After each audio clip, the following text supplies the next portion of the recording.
Hello, this video is for IXL activity 8.F.1. It's titled Understanding Exponents. Its three-character code that IXL uses for this activity is Victor Foxtrot Victor, VFV. And in a lesson that we talked about what are exponents and bases and powers. We had that vocabulary there. Let's review that a little bit. We learned that an exponent has a base. So it has a base and it has an exponent. And together, the base with the exponent together end up making what we refer to as a power. Now, our base is that big number that we have there, such as, say, maybe 5.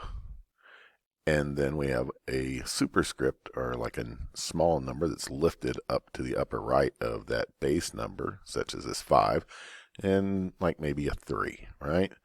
And so we had a base, and we have an exponent together. They create a power, and we know that this would equal 5 times 5 times 5. And if you multiply all that together, you'll get 125.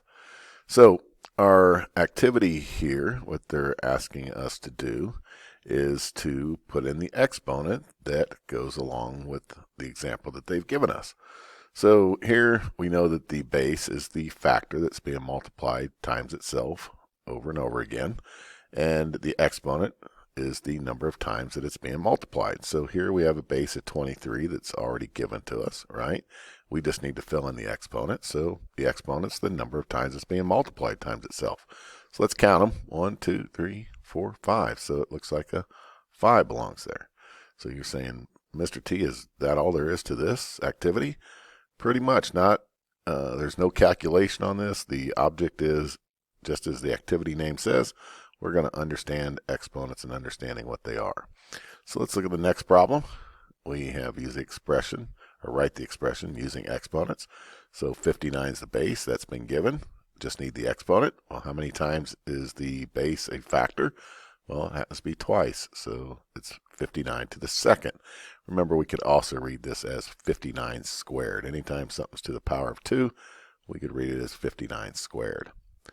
The next one is write the expression using exponents. Well, we had the base 74 given already, and it looks like it's there 4 times, so the exponent would be 4, 74 to the 4th. Here we have 36 times 36 times 36 times 65 times 65. So we've got two different bases. We have the base 36 and we also have a base 65. So how many times is 36 represented? Or how many times is 36 a factor? Well, that would be 3 times. And how many times is 65 a factor? That would be twice. So this could be 36 cubed, 65 squared. Well, this next one here, well, gee, we're getting variables now, right? Well, that's okay. A variable can be written to include an exponent and be a power, so we can have variables in there as well. So we have a base of 95 and a base of n. Well, 95 is only there once, and so we just put 95 to the first. Well, we have n 3 times, so we'd have n cubed, or n to the third. So this would be 95 to the first, n cubed. Now we could also read this 95 times n cubed would be another way to say that. Don't necessarily, because 95 to the first is going to just equal 95. Normally we wouldn't put it there, but for this activity you do need to, you can't leave it blank. You have to type something in there. So we're going to go ahead and put a 1 in there. On the next one, looks like we have, wow, 1, 2, 3, 4 different bases, so we're going to have to go through and find them. What about 4 to the base of 42? All right, base 42, well, we see it there once, twice, so 42 squared. The base of 95 only shows up once, so we'll type in a 1. The base n shows up twice, so that's n squared. And the base of p shows up twice, so that's p squared. So it's 42 squared times 95 to the first, times n squared times p squared. On this next one, we have two bases, 17 and r. Looks like 17 shows up once. It's a factor one time in this expression. However, r is a factor 4 times, so we're going to use the exponent 4. Then they take away the base, and you actually have to type it out with the base and the exponent. So simplify this expression, write your answer using single variables raised to exponents. So what is my base? My base is k. You might be saying, well, how do I put the exponent in? There is a button underneath it on IXL. It has a box here, and then it has a box here. We're going to type in the k first for the base. So type in whatever your base is, hit that button, and then a little box will show up here. And where that box shows up, you're going to go ahead and put in your exponent. So this would be k to the 4th. Here we have a base of b, so we'll type in b, and then hit that button underneath that's going to be right there to put in the exponent. And b shows up 1, 2, 3, 4, 5, 6, 7, 8 times. So this is an exponent of 8. So this expression here is b to the 8th. On the next one, and these are the last two problems here, I'm going to type in m. And I don't believe you have to put the 1 there.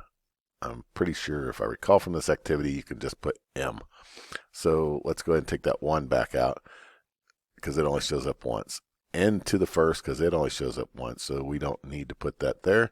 And then p, the base p, is going to show up 1, 2, 3 times. We have p cubed, and we're okay with that. Let's talk about something here dealing with exponents. This here expression says take m, multiply it times n, and then multiply that times p cubed, whatever p cubed is. We'd obviously have to do the exponent, the power, before we could get that worked out. But that is different than if we had m n p cubed, because this would equal m cubed times n cubed, 3, there we go, times p cubed. All right, these are two different things here. But since we don't have the parentheses, we don't have to worry about all this here, and we can put m times n times p cubed. And we know that since it's not parentheses, the cube, the exponent, only applies to the one variable or value that it follows. That'll come in handy later on as we do other activities in the future. Here we have, I guess let's do them alphabetically, W, T, U, V, W, X, Y, Z. So let's do V first, right? V, and that's to the 1st. So we'll just have V. T, U, V, W. So let's do the W next. And notice it only shows up once. W, T, U, V, W, X, Y.